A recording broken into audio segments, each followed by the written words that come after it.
आज हम class 10 physics का बहुत ही इंपॉर्टेंट टॉपिक पढ़ेंगे और इस टॉपिक का नाम है refraction of a light. Refraction of light को पहले हम डिफाइन करते हैं। इसकी डिफिनीशन है when light ray enter from one medium to another medium then its speed and direction changes. This phenomena is called refraction of a light. जब light रे एक मीडियम से दूसरे मीडियम में एंटर करती है तो इनकी स्पीड और डायरेक्शन में चेंज आ जाती है। इस फिनोमेना को हम क्या कहते हैं? Refraction of a light. अब इसको एक मिसाल के जरिए समझते हैं। ये मेरे पास एक लाइट सोर्स है और लाइट सोर्स जो है वो एयर में है। एयर रेयर मीडियम है। लाइट सोर्स जब एयर से किसी दूसरे मीडियम, जैसा कि मैंने यहां पे वाटर लिया है, उसमें एंटर होता है।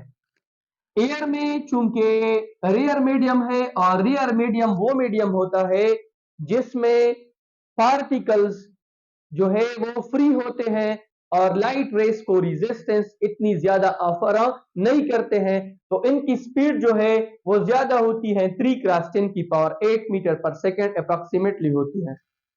लेकिन यही लाइट रे जब एयर से डेंसर मीडियम वाटर में एंटर करती है, डेंसर मीडियम वो मीडियम होता है जिसमें पार्टिकल्स आपस में बहुत ज्यादा क्लोज होते हैं और लाइट रे जब इसमें ट्रेवल करती है तो वो उसको बहुत ज्यादा रेजिस्टेंस ऑफर करती है और लाइट की स्पीड को क्या करती है?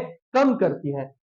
तो लाइट रे जब रियर मीडियम से डेंसर मीडियम में एंटर होती है, पहले इनकी स्पीड ज्यादा होती है, फिर जब इसमें एंटर करती है तो इनकी स्पीड कम हो जाती है।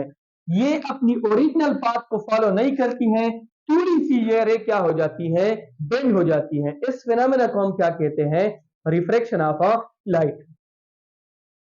जब एक लाइट रे रेयर मीडियम से डेंसर मीडियम में एंटर करती है तो इनकी स्पीड कम हो जाती है और इन रे जो है वो थोड़ी सी अपने रास्ते से बेंड हो जाती है। इस फिनोमेना को हम क्या कहते हैं?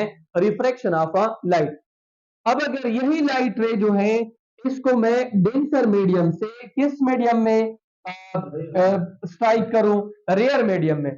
तो डेंसर मीडियम में चूंकि पार्टिकल्स जो है वो एक दूसरे के साथ क्लोज होते हैं और वो लाइट रे को रेजिस्टेंस बहुत ज्यादा ऑफर करते हैं, स्पीड यहाँ पे कम होती है। लेकिन जैसे ही ये रेयर मीडियम में एंटर होती है तो इनकी स्पीड क्या हो जाती है? इंक्रीज हो जाती है और इस केस में भी रे क्या करती है? बेंड करती है। अगर आप दोनों एग्जांपल्स को देख लो, एक में लाइट रे रेयर मीडियम से डेंसर में एंटर हो रही है, इनकी स्पीड और डायरेक्शन चेंज हो गई है। दूसरे में डेंसर मीडियम से रेयर मीडियम में एंटर हो रही है, इनकी स्पीड और डायरेक्शन चेंज हो गई है। तो ऐसी फिनोमेना जिसमें लाइट रे एक मीडियम से दूसरे मीडियम में एंटर करती है और इनकी स्पीड और डायरेक्शन में चेंजेस आ जाते हैं, तो इस फिनोमेना को हम क्या कहते हैं? Refraction of a light. अब अगर इसके हम दो केसेस ले ले, पहले में हम देखते हैं कि लाइट रे जब रेयर मीडियम से डेंसर मीडियम में एंटर होती है तो इनमें कौन सी चेंजेस आ जाती हैं? लाइट रे रेयर मीडियम में है वो एयर है और नीचे लाइट रे एंटर हो रही है डेंसर मीडियम में और वो क्या है? वाटर है। तो लाइट रे जब एयर से रेयर मीडियम से डेंसर मीडियम में एंटर होती है, पहले इनकी स्पीड क्या होती है? 3 × 10⁸। लेकिन जब वाटर में आ जाती है तो लेट सपोज इसकी स्पीड हो गई 2 × 10⁸ मीटर पर सेकेंड। पहले स्पीड ज्यादा थी, अब स्पीड कम हो गई है, तो लाइट रे की स्पीड क्या हो गई? डिक्रीज। और रे क्या करती है? रे बेंड्स टुवर्ड्स द नॉर्मल। ये रे नॉर्मल की तरफ बेंड करती है, जिसकी वजह से ये रिफ्रैक्टेड एंगल जो है वो कम होती है और इंसिडेंट एंगल क्या होती है? ज्यादा। तो इसमें इस तरह के आप लोग को एमसीक्यूज आ सकते हैं। When light ray enter from rare medium to denser medium then the angle of refraction will be dash। Angle of refraction कम हो जाती है, डिक्रीज हो जाती है, एंगल ऑफ इंसिडेंस क्या होती है? ज्यादा होती है। लेट सपोज अगर यहाँ पे आपकी एंगल ऑफ इंसिडेंस जो है वो 30 है तो एंगल ऑफ रिफ्रैक्शन जो है वो लेट सपोज कितनी हो जाएगी? 25 हो जाएगी। थोड़ी सी वो कम हो जाएगी। क्यों? क्योंकि ray will bends towards the normal. Ray normal की तरफ बेंड हो जाएगी। इसके बाद है from denser medium to rare medium.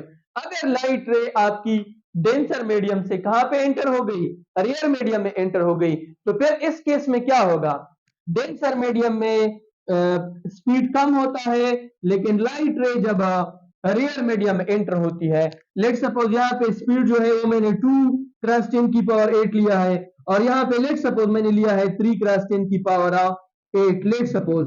तो अगर आप देखो पहले स्पीड कम थी, अब स्पीड क्या हो गई, ज्यादा हो गई।